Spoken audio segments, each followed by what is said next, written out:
Pagbasa mula sa ikalawang aklat ng Makabeyo.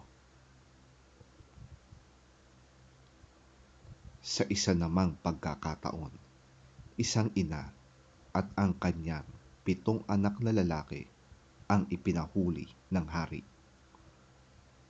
Sila'y pinahirapan para piliting kumain ng karneng baboy na ipinagbabawal ng kautusan. Ang di malilimot at higit na kahanga-hanga ay ang ina. Nasaksihan nito ang sunod-sunod na pagpaparusang ginawa sa kanyang 7 anak hanggang sang ang mga ito'y mamatay sa loob lamang ng isang araw.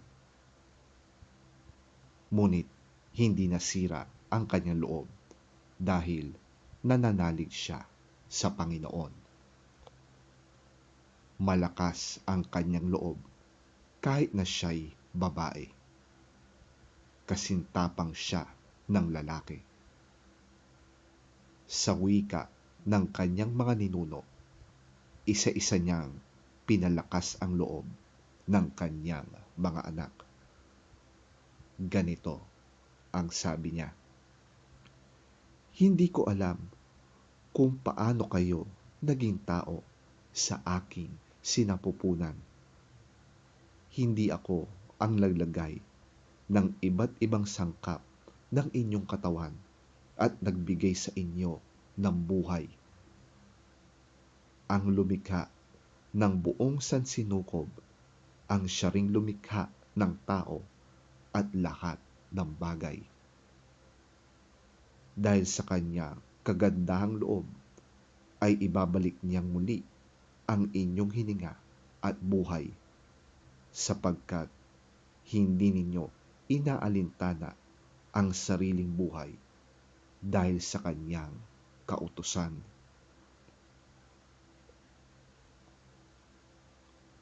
Sa pandinig ni Antioco, ang pangungusap na ito ng ina ay isang pagyurak sa kanya, kaya't sinikap niyang mahimok ang bunsong anak ng babae na talikuran ang kanyang relihiyon. Ipinangako niya na payayamanin ito at patatanyagin, pagkakalooban pa ng mataas na tungkulin at ituturing na isang kaibigan ng hari. Subalit, hindi siya inintindi ng anak, kaya't nilapitan ng hari ang ina. Sinabi niyang payuhan nito ang anak kung gusto niyang ito'y mabuhay. Sa kahihimok ng hari, napahinuhod ang ina na kausapin ang anak. Bilang pag-uyam sa malupit na hari, dumikit siya sa kanyang anak at pabulong na kinausap ito sa sariling wika. "Anak, mahabag ka sa iyong ina na 9 na buwang nagdala sa iyo sa kanyang sinapupunan. 3 taon kitang pinasuso. Pinalaki kita at inaruga hanggang ngayon. Masdan mo ang kalangitan at ang daigdig at lahat ng bagay na naroon. Alam mo ang lahat ng yan ay hindi nilikha ng Diyos mula sa mga bagay na naririto, tulad din naman ng sangkatauhan. Huwag kang matakot sa berdugong ito. Ipakita mong karapat-dapat ka sa iyong mga kapatid na nagdusa hanggang kamatayan, upang sa muling pagkabuhay ay makapiling kita kasama nila." Hindi pa man natatapos magsalita ang ina, sinabi ng anak, "Ano pang iyong hinihintay, Haring Antioco? Hindi ko susundin ang utos mo. Ang susundin ko'y ang mga utos na ibinigay ng Diyos sa pamamagitan ni Moises. Ikaw ang may kagagawan ng lahat ng pagpapahirap na ito sa mga Hudyo. Ngunit tandaan mo, hindi ka makakatakas sa parusa ng Diyos.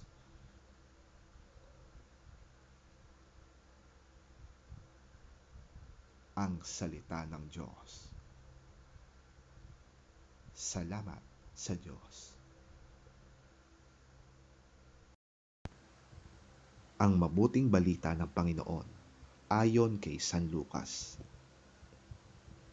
Papuri sa iyo, Panginoon.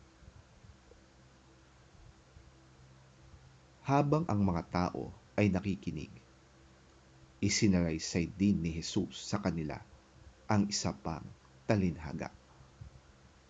Si Jesus ay malapit na noon sa Jerusalem at inakala ng mga tao na magsisimula na ang paghahari ng Diyos. Kaya't sinabi niya, may isang maharlikang pumunta sa malayong lupain upang ito'y gawing hari, at pagkatapos nito, siya ay babalik.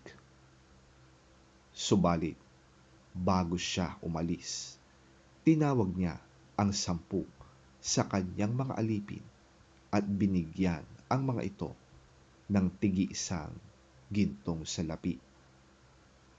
Sinabi niya sa kanila, ipangalakal ninyo yan hanggang sa aking pagbabalik.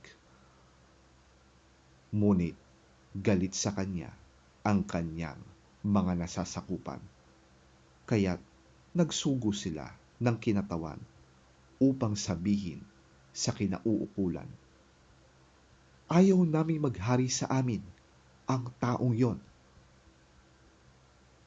Gayunpaman ay ginawa rin siyang hari. Nang makabalik na siya at nagsimulang maghari, ipinatawag niya ang mga aliping binigyan ng gintong salapi upang malaman kung magkano ang tinubo ng bawat isa. Lumapit sa kanya ang una at ganito ang sinabi, Panginoon, ang isang gintong salaping ibinigay ninyo ay tumubo ng 10. Magaling, sagot niya, mabuting alipin. Dahil naging tapat ka sa kakaunting ipinagkatiwala sa iyo, pamamahalain kita sa 10 lungsod. Lumapit naman ang ikalawa at ang sabi, Panginoon, ang gintong salaping iniwan ninyo sa akin ay tumubo ng 5. At sinabi niya sa alipin, mamamahala ka sa 5 lungsod. Lumapit ang isa pang alipin at ganito naman ang sinabi, Panginoon, narito po ang inyong gintong salapi. Binalot ko po ito sa panyo at itinago. Natatakot po ako sa inyo dahil kayo'y napakahigpit. Kinukuha ninyo ang hindi sa inyo at inaani ang hindi ninyo itinanim. Sinagot siya ng hari, masamang alipin, sa salita mong yan ay hahatulan kita. Alam mo palang ako'y mahigpit at sinasabi mo pang kinukuha ko ang hindi sa akin at inaani ko ang hindi ko itinanim. Bakit hindi mo na lamang idideposito sa bangko ang aking salapi? May tinubo sana yan bago ako dumating. At sinabi niya sa mga naroon, kunin ninyo sa kanya ang gintong salapi at ibigay sa may 10. Panginoon, siya po'y mayroon ng 10 gintong salapi. Sabi nila, sinasabi ko sa inyo, ang mayroon ay bibigyan pa. Ngunit ang wala, kahit ang kaunting nasa kanya, ay kukunin pa.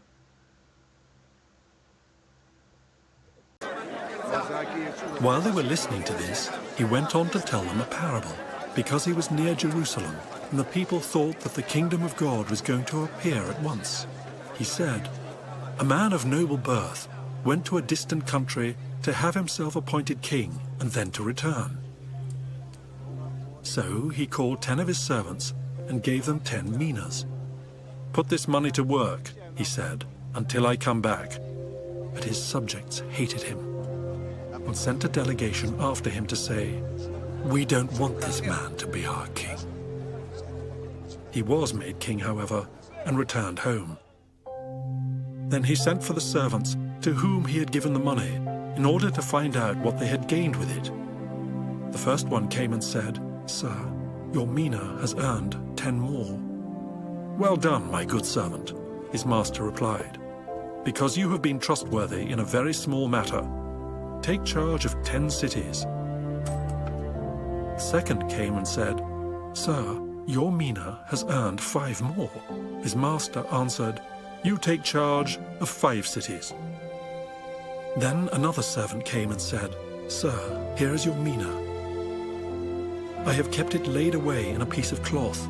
I was afraid of you, because you are a hard man. You take out what you did not put in, and reap what you did not sow.'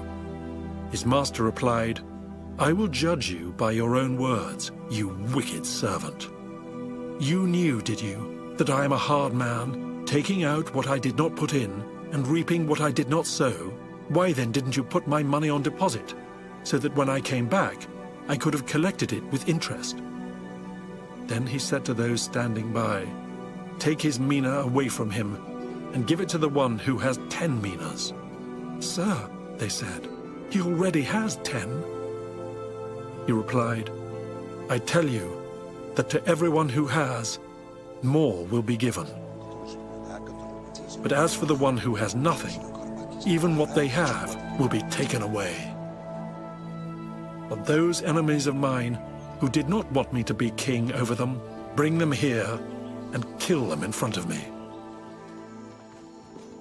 After Jesus had said this, he went on ahead, going up to Jerusalem. Tungkol naman sa mga kaaway kong ayaw na ako'y maghari sa kanila, dalhin ninyo sila rito at patayin sa harap ko. Pagkasabi nito, nagpatuloy si Jesus papuntang Jerusalem.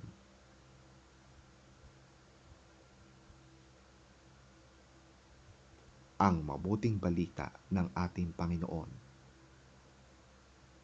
Pinupuri ka namin, Panginoong Hesukristo.